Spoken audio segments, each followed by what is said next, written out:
Olá, então vamos começar nossos diálogos fundamentais. Hoje recebendo minha querida grande filósofa Viviane Graminha, que vai conversar com a gente sobre um tema fundamental. O nosso primeiro vídeo, então a gente se dá a liberdade também de acertar, errar e vamos em frente, porque o que mais importa aqui é a reflexão, né? É pensar questões fundamentais. Por isso, diálogos fundamentais. E é um projeto que se inicia. Meu nome é Paulo Vitor, né? Eventualmente esse vídeo futuramente pode ser disponibilizado. Então, meu nome é Paulo Vitor, professora Viviane. Estamos aqui para discutir sobre o tema dos direitos humanos, mais especificamente sobre a dignidade humana.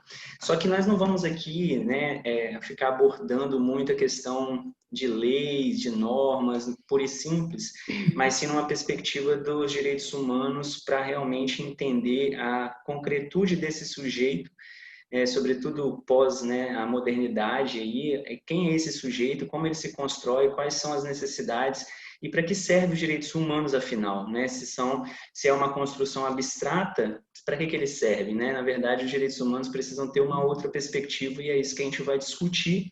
E eu vou começar aqui provocando o debate para passar a palavra para a Vivi, né? Nossa querida Vivi, falando de um livro do Franz Hinkelamert, que é um livro chamado Direitos Humanos versus Mercado, bem provocativo o título, e ele vai, né, destrinchando e refletindo sobre as incoerências de um sistema que se pauta pelos direitos humanos, mas muitas vezes usa os direitos humanos para praticar as mais perversas intervenções na humanidade. E aí ele define assim: direito humano consiste em direitos que correspondem ao ser humano como ser corporal, integral, e que inclui o direito de viver.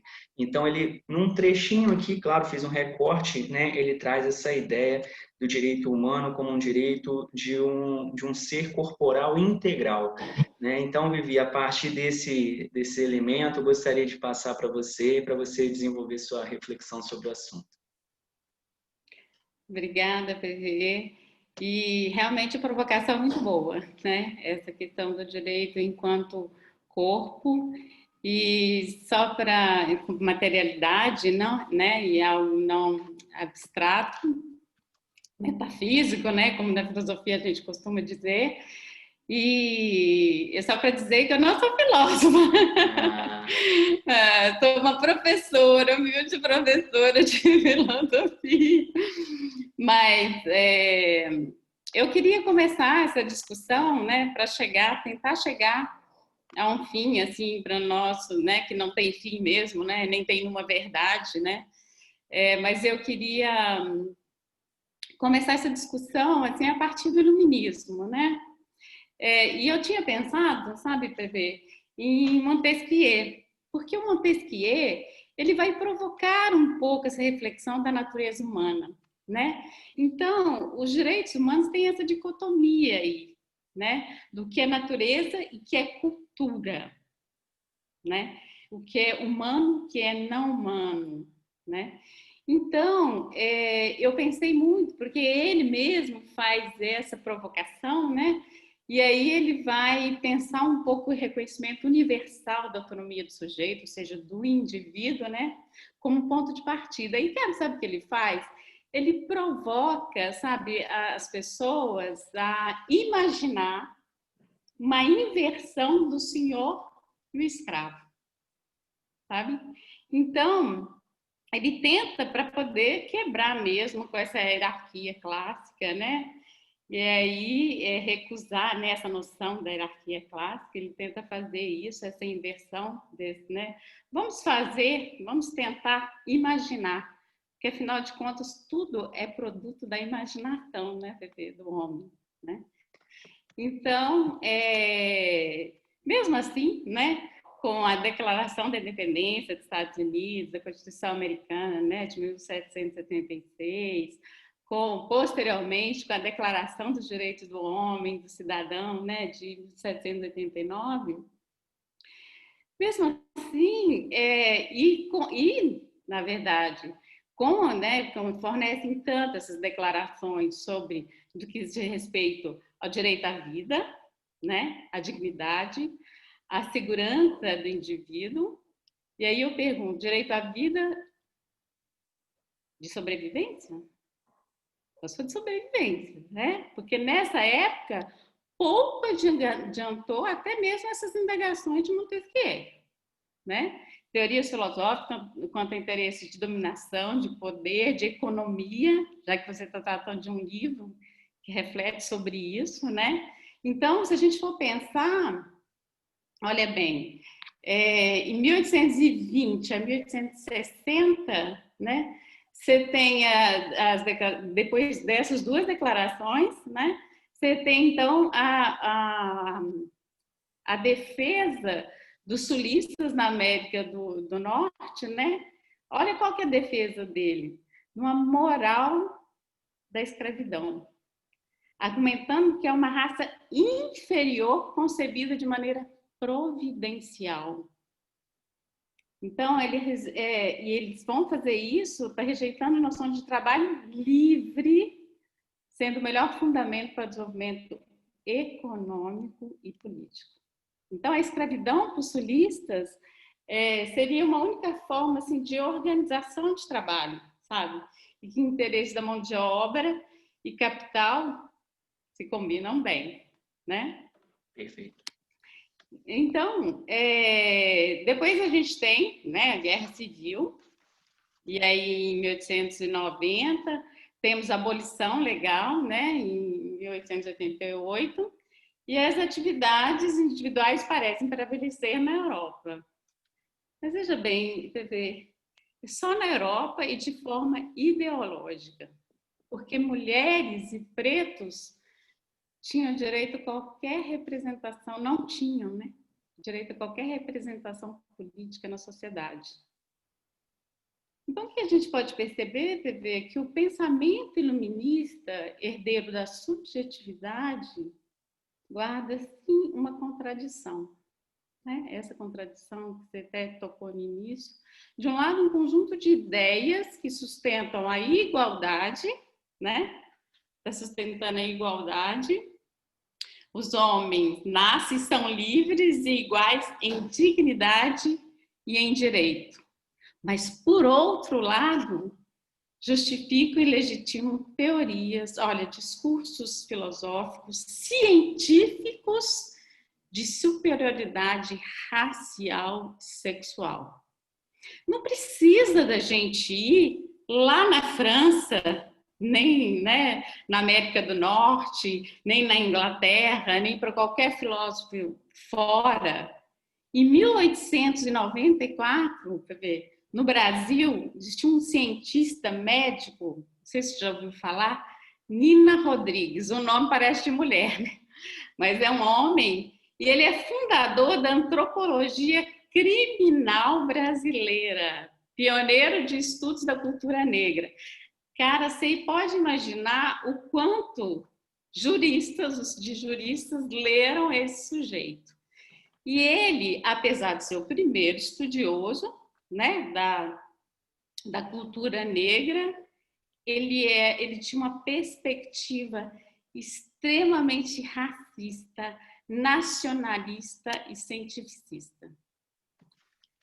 O livro desse médico, Nina Rodrigues, é chamado Raças Humanas e Responsabilidade Penal no Brasil, de 1894. Já ouviu falar? Só para complementar, Vivi, e aí me permite aqui rapidamente, porque eu tenho me dedicado um pouco a esse estudo, inclusive de um racismo linguístico, né? O Gabriel Nascimento, a gente vai trazer aqui algumas sugestões de leitura até para quem nos assiste e depois continuar com os estudos, né? Gabriel Nascimento, racismo linguístico. Ele vai trabalhar aqui exatamente uma dessas figuras que você citou, da Nina Rodrigues, entre outros, em que ele vai demonstrar como que a gente foi constituído e como que a língua é algo extremamente colonizador, porque a gente fala língua estrangeira, mas fala dialeto africano, dialeto indígena, ou seja, a gente já diminui, né, na origem, o que é uma língua de um país e um dialeto para considerar de uma cultura inferior. E aí, até para provocar você na sua reflexão, Vivi, a gente tem uma concepção até filosófica mesmo, de que as ciências do espírito, ou o espírito deve controlar o corpo. Né? Numa espiritualidade, numa concepção de civilidade, o espírito domina o corpo. Isso tem um significado muito grande para a gente aqui, porque se você parar para pensar, quem são os... E aí o espírito é superior e o corpo é inferior. E quem são esses sujeitos, então, que você bem colocou, da construção da subjetividade? Quem é que constrói essa subjetividade a partir do iluminismo? É um local, né? A gente fala que a raça, então, o sujeito aí tem classe, tem cor, tem sexo, tem orientações, né? Tem inclinações, e então ele já tem nessa própria perspectiva uma separação de falar, olha, né, esses países daqui, que são os países do espírito, são superiores aos países de baixo, que são inferiores. Então, a gente já constrói um racismo nesse ponto, racismo cultural, científico também nesse ponto. Então, você perceba, você olha para os escravos são exatamente, os negros são essas pessoas que vão ser colocadas como corpo para esses sujeitos do espírito dominarem. Né? Então, você vê como é que isso é uma construção ideológica também e que a gente naturaliza, as pessoas não param para pensar nisso e não param para refletir nisso. Isso se repete, não só a questão do negro, mas a própria concepção. A gente olha para os Estados Unidos, olha para a Europa com uma percepção já ideológica de que são superiores. Né? E aí a gente pode até mais à frente debater isso, a questão da corrupção, porque parece que nos Estados Unidos não tem corrupção, na Europa não tem corrupção, é só no Brasil que tem corrupção.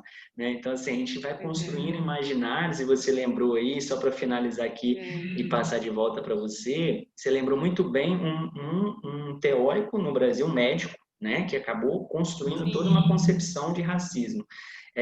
Recentemente eu li um livro do sociólogo Gessé Souza, que ele vai trabalhar para desconstruir na nossa visão o que foi o Sérgio Buarque de Holanda, o que foi Darcy Ribeiro, o que foi Gilberto Freire, na construção do imaginário de um povo brasileiro, na construção do sujeito brasileiro. Esse ser, então, que é domesticável, porque ele é de corpo, ele não é de espírito, ele é mais sujeito à corrupção, ele já tem uma herança, o jeitinho brasileiro é algo nosso, então a gente vai acreditando nisso e vai se constituindo assim, né? Então você vê como que a ciência, nem sempre acesso à ciência é necessariamente verdadeira, né? E aí eu já passo para você de novo para continuar nessa reflexão. Inclusive, PV, eu estou lendo esse livro, ainda não terminei, porque, cara, eu fico voltando toda vez, né? Uma bela história da humanidade, Perfeito. Né? E aí, do Sapiens, né?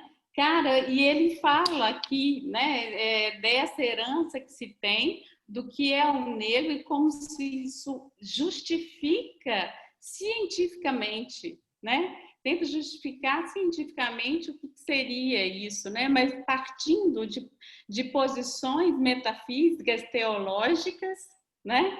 E que não comprovam exatamente na biologia em si, né? Mas o que é dito dessa forma ideal. Então, assim, eu achei muito interessante, que bom que você conhece o Nina Rodrigues, né? E é bom a gente apresentar, porque às vezes a gente fica citando muito, né? Filósofos e pensadores achando que a coisa, né, vem só do eurocentrismo, né? E não é, porque o Nina, lógico que ele está sendo influenciado por isso.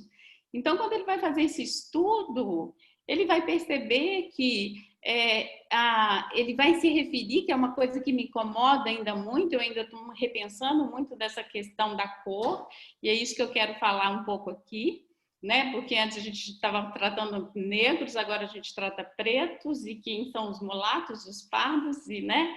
E aí eu fui no Nina, no Rodrigo, na verdade eu nem fui nele, eu fui na Lilia Moritz, não sei se você já viu, assim, a Lilia Moritz, ela é ótima, ela trata sobre essas questões.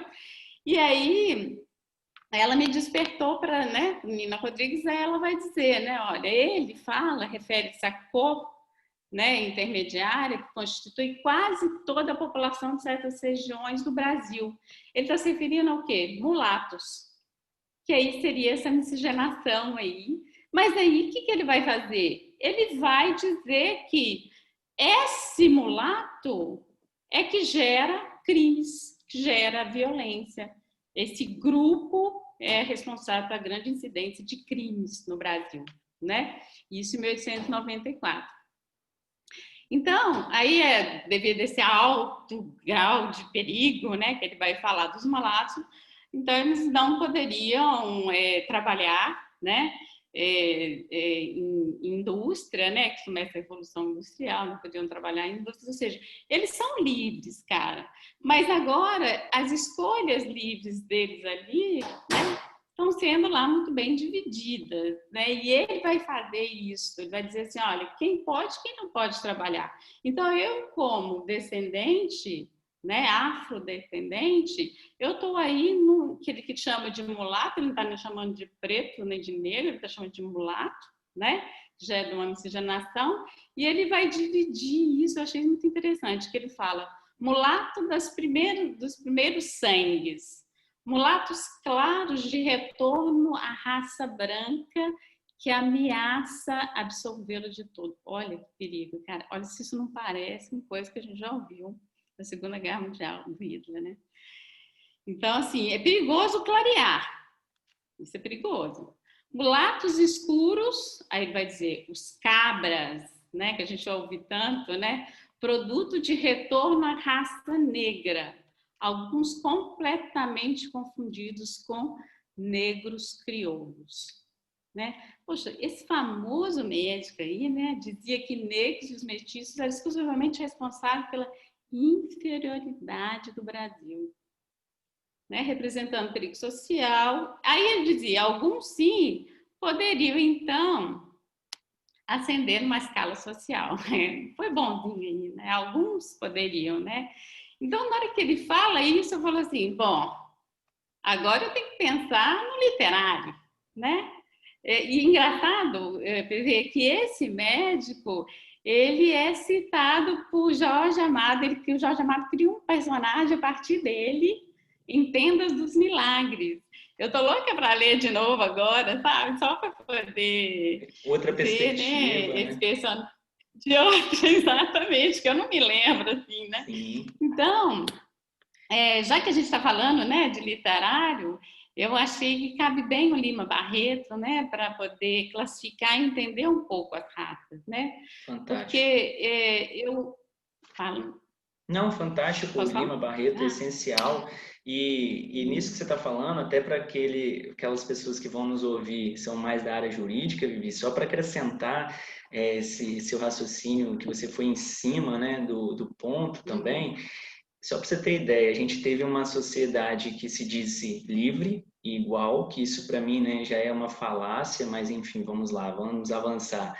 Livre, todos estão livres, em 1888. Em 1890, nós tivemos um Código Criminal antes de uma Constituição da República. Isso é inédito nos países. Antes de uma Constituição, um ano antes, a gente promulgou um Código Criminal. E adivinhe quem era o público principal desse Código Criminal, né?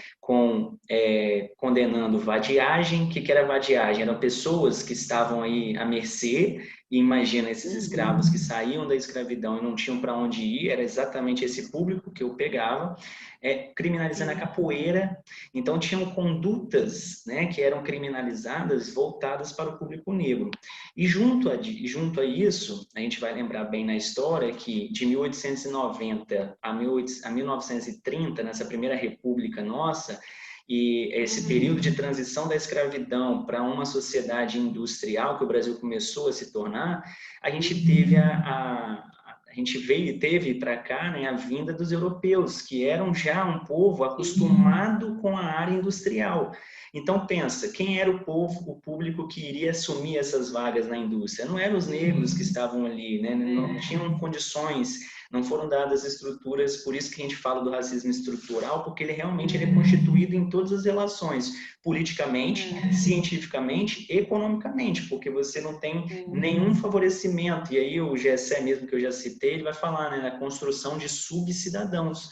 A gente construiu subcidadãos, e acho que é isso que o Lima Barreto acaba trazendo na literatura dele, né? De como que a gente foi se constituindo e foi criando o que era importante para privilegiar uns em detrimento de outros, não é isso? Uhum. Exato, e inclusive porque o Lima Barreto, assim, né, a partir até do primeiro livro dele, que é Recordação do Escrivão Isaías Caminha, né, que foi em 1907, mas ele, né, nem conseguiu ser publicado aqui, na verdade ele foi ser publicado na França, né, depois. Ele vai caracterizar o que seria isso, né? Quem seria o preto e quem seria o negro. Só que é muito interessante no Lima Barreto, isso é uma coisa que eu queria colocar, e dizer assim que ele, até olhando aqui para a figura, né? Porque eu estou olhando aqui a figura do Lima Barreto na minha frente, né? E aí, tá dando para ver? Perfeito. E aí, o que e aí, olhando assim, né, para a figura dele, ele faz exatamente o que eu estou fazendo neste momento, sabe? Eu vejo a sobrancelha, eu vejo o nariz, eu vejo a boca, eu vejo os traços, características, né? E é isso que ele faz em todas as obras. Então, ele mesmo não dá conta, por exemplo, de saber se é o pardo, se é caboclo, se é mestiço, se é negro, se é preto. Ora, cara, ele mesmo não dá conta disso, dessas categorizações que são dadas pela ciência, né? Inclusive, né, esse médico vai tentar fazer isso. Ele mesmo não dá conta disso, ele sabe, né, que ele é ali filho, né, de uma preta com branco, né? E aí ele é esse mestiço, mas ele ora se coloca. E quando você vê na literatura dele, em momentos em que ele é chamado de mulatinho, é hora que ele se sente mais ofendido, né? E olha, você vê, e casa muito bem a época, né? Porque o médico, então, tinha, o Nina, né? Tinha colocado essa descrição de mulato, né? Do mulato como sendo alguém que vá gerar violência, né, uma inferioridade, né, e esse mulato é essa mistura, e ele, a maior parte dos livros dele, ele se sente extremamente ofendido, né, e no caminho tem uma passagem que ele é preso sem querer, né, e assim, sem querer não, né, por querer, né? Por ser, porque pela sociedade querer por ele ser negro, né?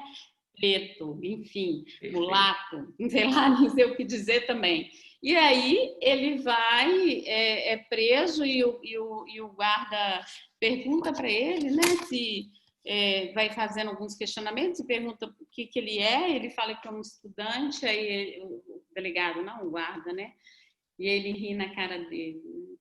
Como um latim estudante, né? De que forma? Então, assim, na obra dele a gente vê ele tenta, sabe, caracterizar a pessoa, a pessoa.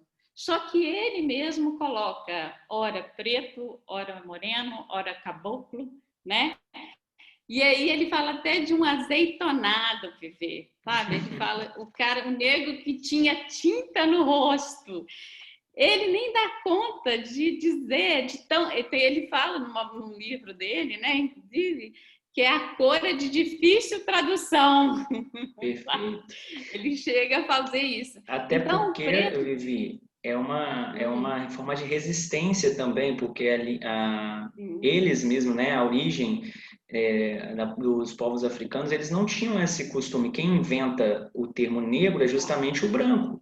O negro não se chamava pelo outro como negro, ou negro, ou negro.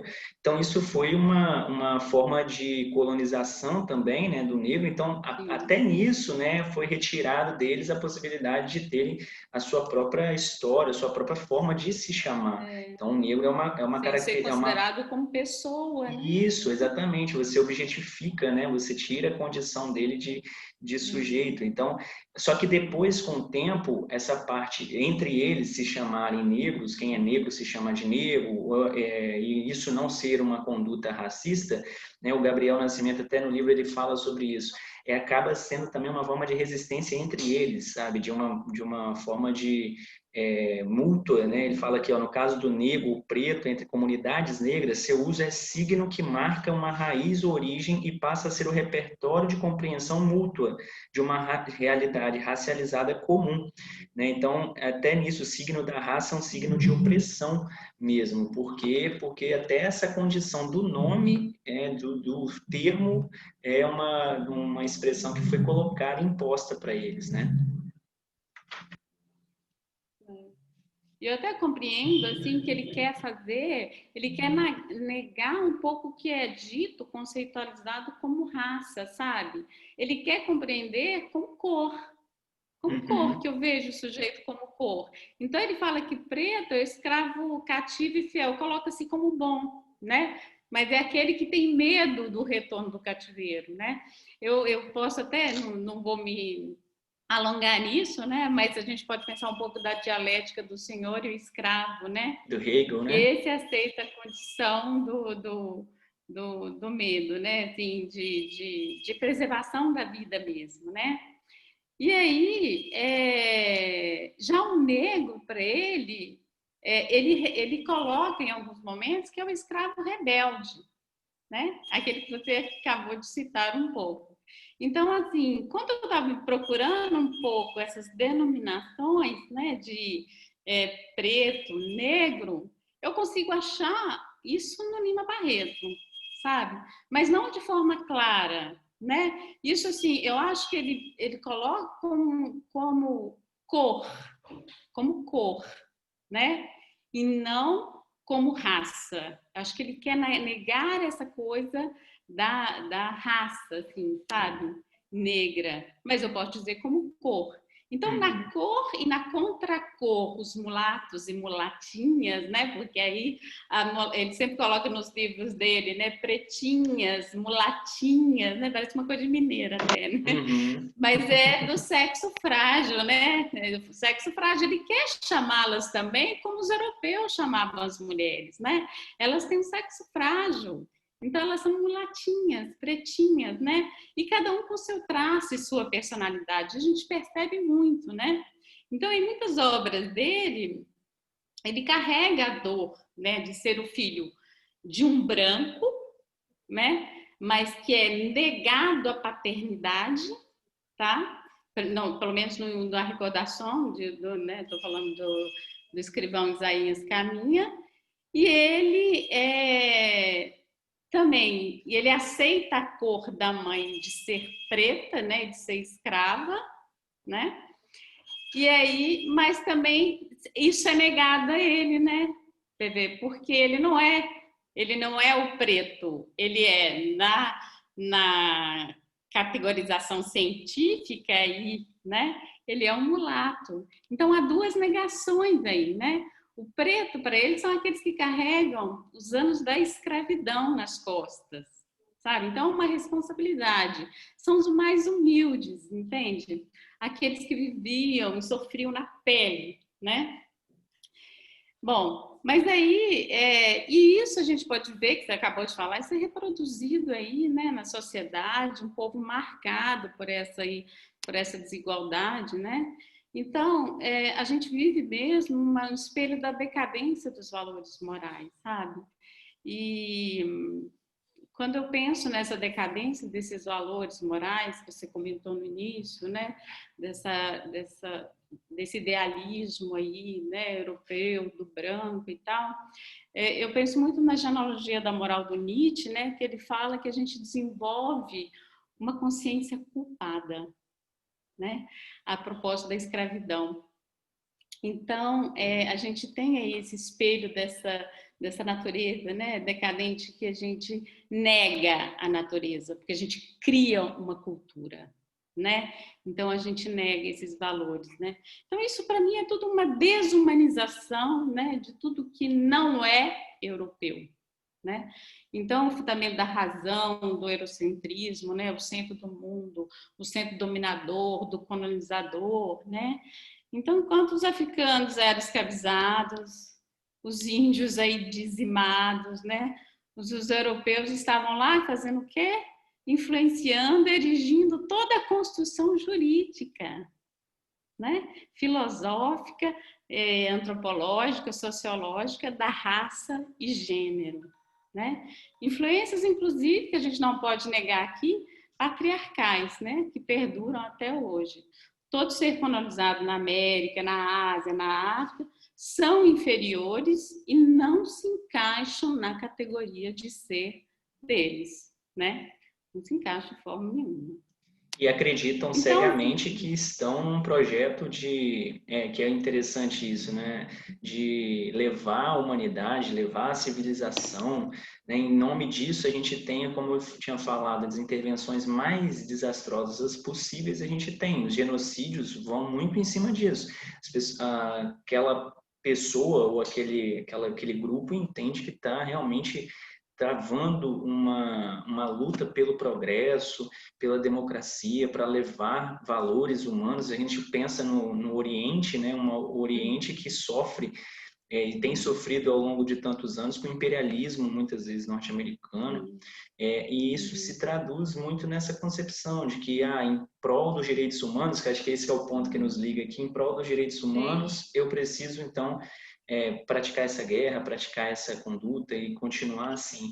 E com a questão racial também, isso foi muito forte, porque a gente precisa compreender o racismo dentro do contexto que foi. Não existiu racismo sem um movimento colonizador, não teria como isso acontecer. Né? Esse desenvolvimento a partir da consolidação do início do capitalismo ali, para começar a se desenvolver enquanto sistema de produção, isso só foi possível a partir da colonização, a partir então desse imperialismo que depois virou imperialismo, né? Mas no início dessa colonização e de acumulação. E aí o ponto é, né? Estamos preparados ou estamos pensando em decolonizar? Né? E o Boaventura de Souza Santos trabalha muito esse tema da decolonização. Será que nós temos essa possibilidade de decolonizar? Será que a sociedade consegue compreender para começar a desenvolver práticas decolonizadoras? Então, me vem o Kant, né? Assim, e é um grande problema até na questão dos imperativos do Kant aí, porque o princípio do imperativo dele da dignidade humana, né, é tratar a humanidade sempre como fim em si mesmo e nunca como meio, né? E aí o meio como produto, o meio como cobaia, como objeto, né? E tudo isso, né? Então, assim, aí eu fico pensando às vezes, né? Esse é um princípio de dignidade muito bonito, né? Correto? Mas é um princípio racional, universal do dever ser e não do querer ser, do aceitar as suas características do que ele é, né? E no dever ser, eu sei que, né, quem estudou Kant vai saber muito bem isso, né? Ou seja, ele está tentando encontrar um conceito universal que todo mundo possa compreender, né? Eu tenho que ter essa obediência, né? O imperativo categórico me faz lá ter uma obediência a uma lei moral interna, uma autonomia minha. Eu sei disso, né? Mas você vê que a própria fórmula do imperativo categórico dele é um dever, é uma obrigação. E essa obrigação, cara, ele tira do evangelho. Não estou falando que tem um mal nisso, não tem nem, né, sabe? Mas, assim, quando ele busca, né, não só ele, como Platão, essa coisa do ideal, da perfeição, há problema que a coisa já está feita. Sabe, a coisa já está construída e está sendo construída por quem, cara? Está sendo construída por quem tem poder, que é o branco. Quem tem poder, que é o homem. Isso já está sendo construído. Quem tem poder, que está lá, né, de dominar, de colonizar.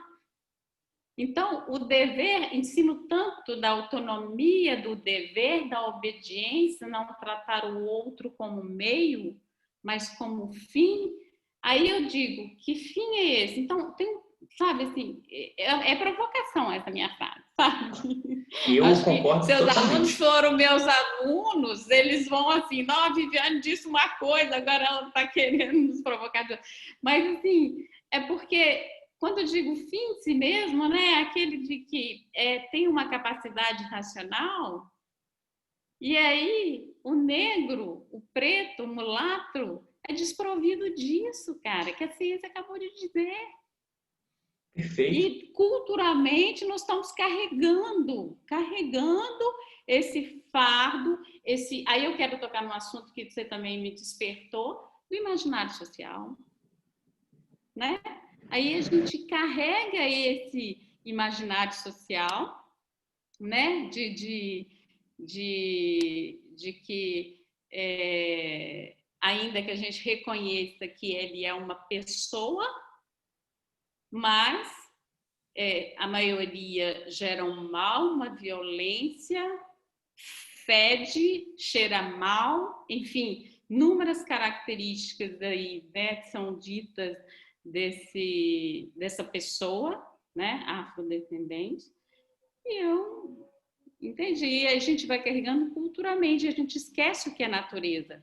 Então, assim, o princípio de dignidade, voltando à questão do Kant, sabe, se é que eu quero que vocês, né, não sei, não precisa me entender também, mas assim, essa coisa que me despertou aqui é exatamente esse princípio, no sentido de que fim é esse? É o fim racional, de como razão? Mas culturalmente eu não reconheço como sujeito dotado de razão, porque até hoje ele não é considerado sujeito dotado de razão. Ele está em que lugar de empregos?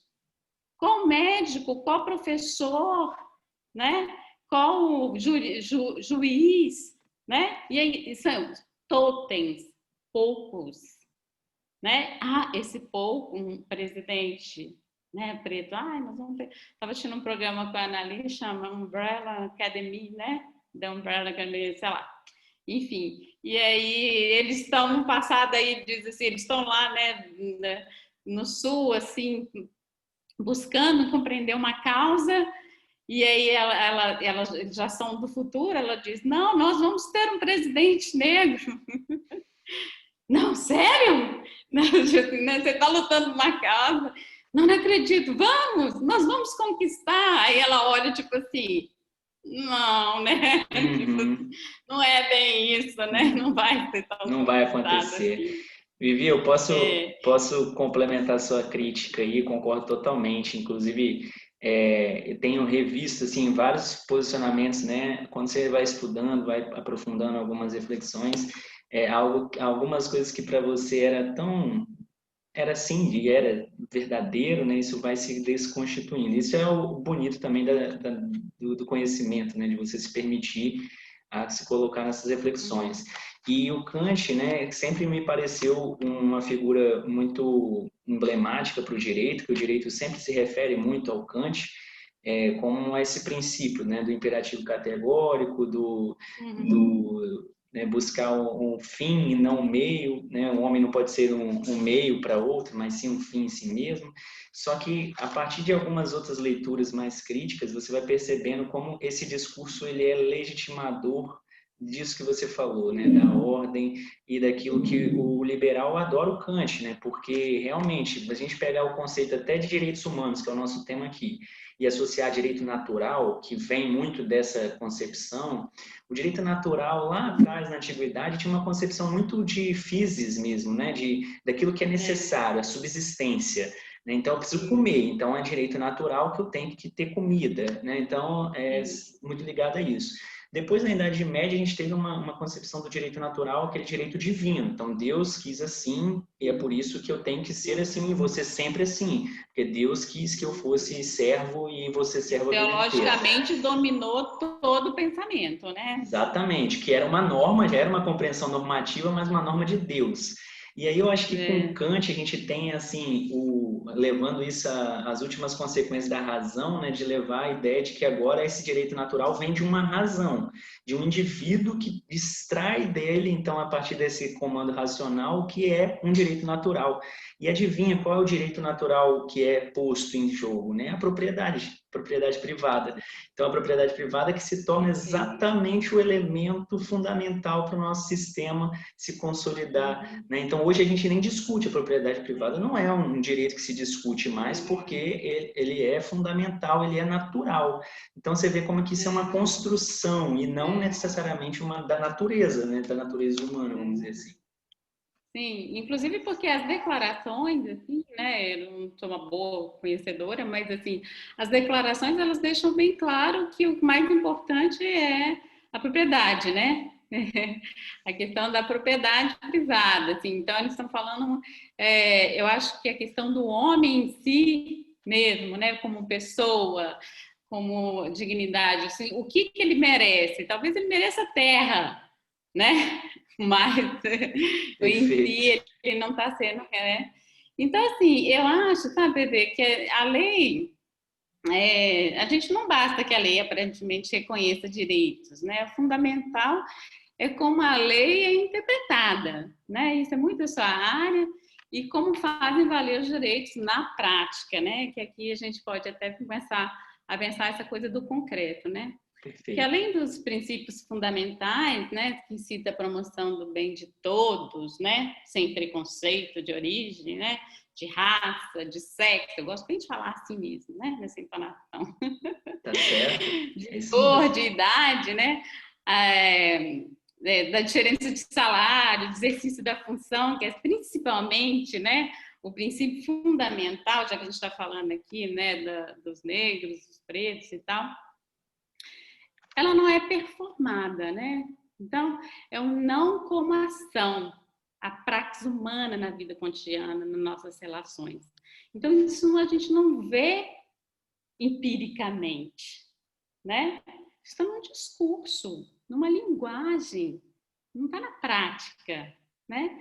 Então, quanto ao princípio de dignidade humana, né, na máxima kantiana que diz os homens não têm preço, por que deveriam ser dignos disso, né? O que eles deveriam ser? Por que ainda não são, né? Então, assim, eu acho que depois da declaração de 48, né?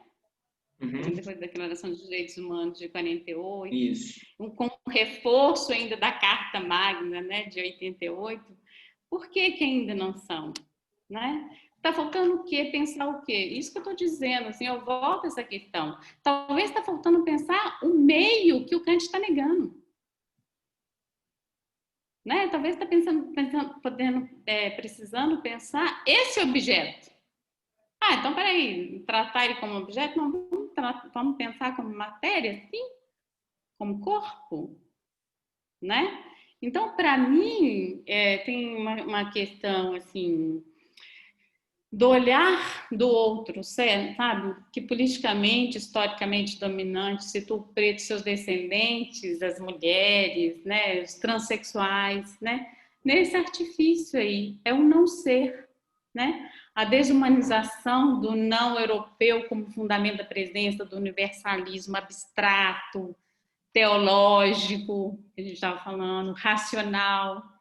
Então, esse olhar do outro está fundado, sim, no nosso imaginário social, sabe? Repetimos ideias, crenças baseadas em informações ideológicas, utopias falsas, né? O que foram criadas socialmente, culturalmente nas nossas mentes. Então, eu volto, sabe, a repetir um pouco o Lima Barreto. Raça é uma categoria instável e arbitrária, PV. É só um significado atribuído pelo dominante. Não é? O escravo, o índio, não é, a mulher não é, a mulher também não é nesse mundo patriarcal, né? Então, até eu estou me lembrando aqui um pouco dessa... Me desculpe, vocês estão escutando o interfone, né? Desculpa. Sem problema não, ao vivo é assim mesmo. E aí, exatamente, ainda bem que não tem descarga. Mas aí, então, eu estava até me lembrando um pouco, né? Eu sei que a gente está falando aí sobre, mas vamos falar de mulheres também, né? que tinha uma questão muito interessante na Grécia Antiga, assim, as que nasciam com útero não poderiam participar, né, da vida política, da vida como cidadão, né, das assembleias. Pensa bem, não poderia, quem nasce com útero, você nasce com útero, então você não pode, né? Então essa coisa do falocentrismo ainda é muito enraizado desde a Grécia Antiga, né? Então essa heteronormatividade aí, né, de um único modelo correto, né, cara, saudável, né? Então, nós temos um grande problema, mas não é a nossa discussão aqui, mas tem sim que pensar, porque, afinal de contas, eu tenho que pensar esse meio aí que eu estou provocando, né? Esse sujeito, esse corpo. Então, eu estou pensando nessas características. Da mesma forma que o Lipe Barreto está falando daquelas características, eu também tenho que pensar nas características daquele que se sente mulher, né? Daquela que se sente homem. Né? Então, tem uma coisa que é além disso, né? É da afetividade também, que é uma coisa, por exemplo, que eu acho que o direito se nega muito, mas eu, como professora, eu faço questão. Eu falo da moral dos sentimentos de Hume, porque eu acho que é importante, é isso que nos coloca aqui, frente a frente. Conversar com gente boa como você, amém. Se fosse uma pessoa, eu não ia estar conversando tão bem, tão tranquila, e o comportamento seria outro, né? Faz toda a diferença, então, assim, né? A afetividade, esses laços, né? Perfeito, perfeito.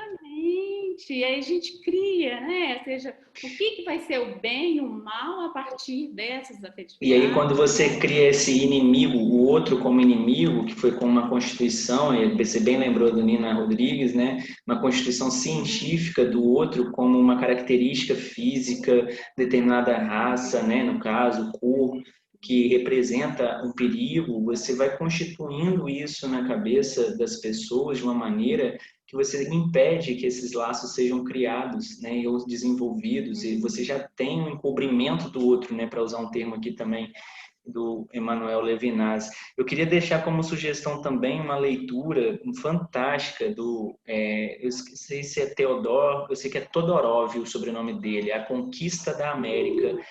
A Conquista da América. Esse livro é fantástico também, ele vai tratando exatamente desse encobrimento do outro que foi que foi feito aqui no nosso continente, né?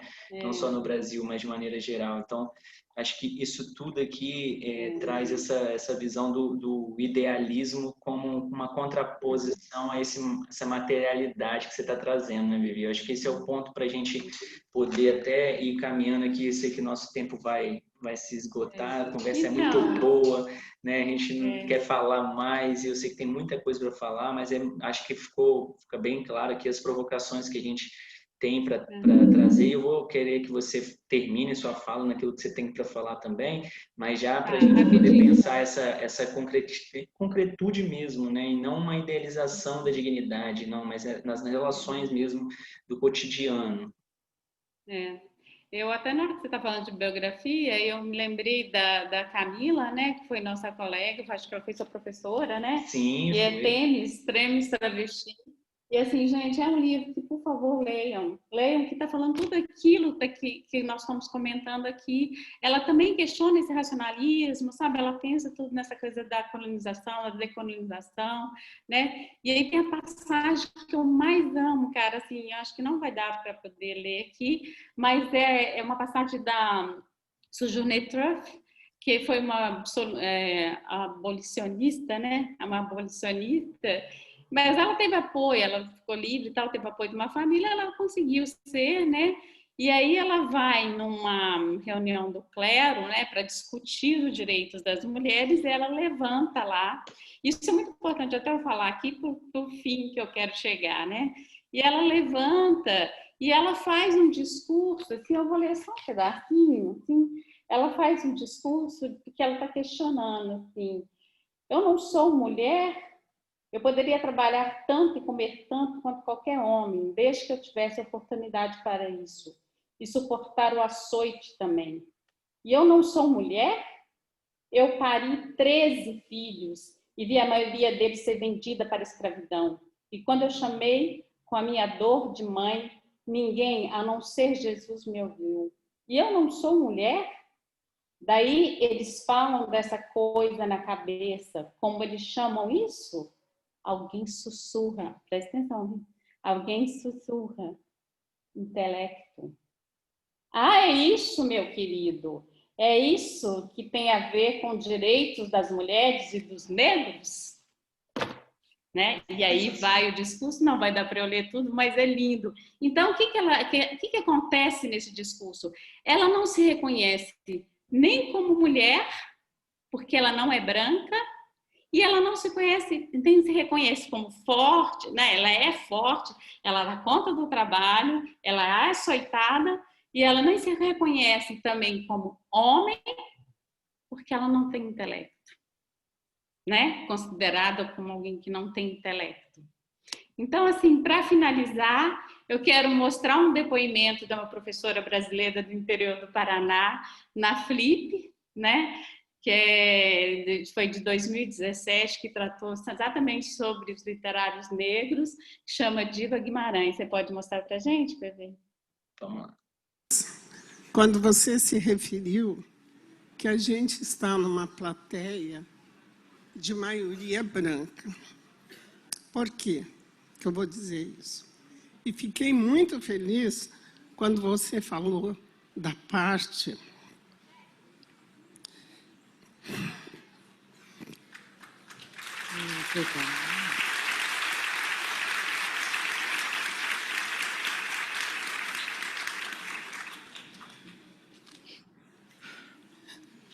desculpem. Quando você falou da parte da educação, eu sou de uma região do sul. Está passando, Bebê? Você já pode imaginar. Para mim não está, não. Do Paraná. Quer dizer, eu vim do interior do Paraná, lá do mato, estudar em Curitiba. Tive ontem a palestra das moças sobre a mãe. Me tocou profundamente, que eu sobrevivi e sobrevivo hoje como brasileira, porque tive uma mãe que fez de tudo, passou por tudo que era humilhação, para que nós estudássemos. Fui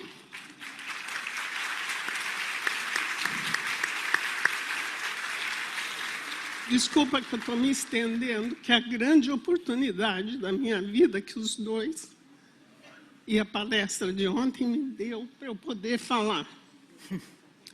Fui para um colégio interno aos 5 anos, ia completar, porque passavam as freiras, para quem é bem do interior do mato, sabe disso, que tinha um negócio da religião chamado missões. Eles passavam pelas cidades, recolhendo crianças, como se fosse assim, em troca de você ir para esta escola, para estudar. Na verdade, a gente foi para trabalhar. Então, eu trabalhei duro desde os 5 anos. Sou neta de escravos. Aparentemente, a gente teve uma libertação que não existe até hoje.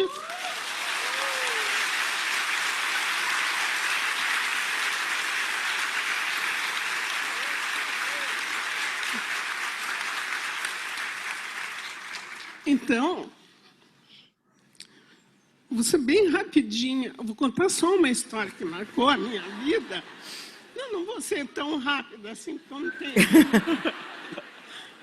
Eu vou contar uma história que marcou a minha vida, que dos 6 anos eu senti a diferença. Amadureci aos 6 anos. Agora sim, voltando aqui, não passou para você, Vivi? Aqui eu compartilhei a tela. Não. Compartilhei a tela e... Não, só fiquei vendo você. É mesmo? Será que não passou para o pessoal também? Bom, de qualquer maneira, eu vou botar o link Vou botar o link aí também aí depois. Você pode pôr na hora lá, né? Eu coloco o link Mas para eles. de qualquer forma eu vou tentar terminar, porque eu acho que aquele vídeo, assim, ele nos transforma, assim, né? A gente fica muito emocionado, né, cara? Assim, eu acho que eu já vi não sei quantas vezes e eu tenho vontade de chorar. Foi bom não ter visto, porque eu ia chorar e não ia aguentar terminar. Então, a minha fala, ela diz, né, de como ela tem as mãos brancas e os pés brancos, né? Você mostrou isso, né? E aí que ela ouvia isso das irmãs, né? E aí, né, nessa mesma Flip, né, teve uma crônica do Bernardo Wawana, né, que ele foi militante da Frente de Libertação de Moçambique, que foi preso, né, pelas autoridades coloniais e tal. E aí ele escreve uma questão que vai fechar exatamente isso, né? Eu peguei só um fragmento, coloquei aqui para ler, e aí precisa compartilhar? Não, né? Pode ler? Pode ler, pode ler. Não, não dá para compartilhar, né? Aí ele diz o seguinte: ele quer compreender por que eles têm a mão brancas e os pés brancos, né? Tal como a Diva Guimarães, né? Então, a minha mãe é a única que deve ter razão sobre essa questão das mãos e dos pretos serem mais claras do que o resto do corpo. O que ela disse foi mais ou menos isso. É um português de Portugal, tá? Deus fez os pretos porque tinha de os haver. Tinha de os haver, meu filho. Ele pensou que realmente tinha de os haver. Depois arrependeu-se de os ter feito, porque os outros homens se riam deles e levavam-nos para a casa deles para os pôr a servir de escravos ou pouco mais.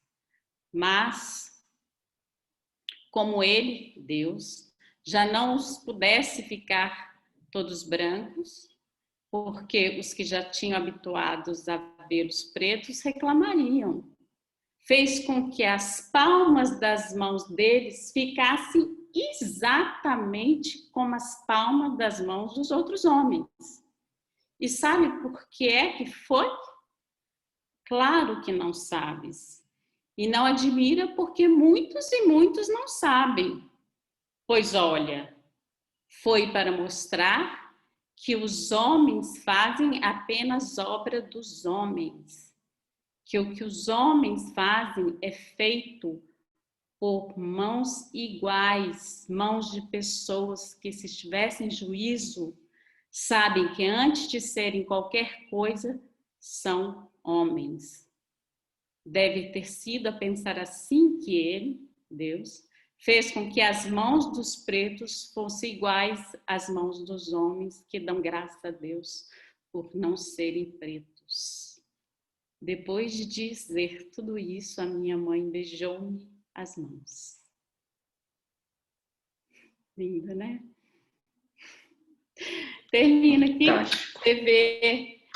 Vou nem complementar mais nada, não precisa. Só agradecer, Vivi, dizer que foi fantástico compartilhar com você. A gente passou aqui bem mais do que a gente tinha planejado, mas acho que isso que é o legal, né, da gente poder se permitir aqui construir um raciocínio, uma reflexão que é muito pequena perto do que a gente precisa, mas é muito grande, né, para nós e para quem vai nos ouvir, com certeza, reproduzir isso e levar isso para frente, aprofundar esses estudos, essas sugestões, pensar na realidade concreta que temos, né, que precisamos mudar e entender que somos projetos. Se somos projetos, estamos abertos à transformação.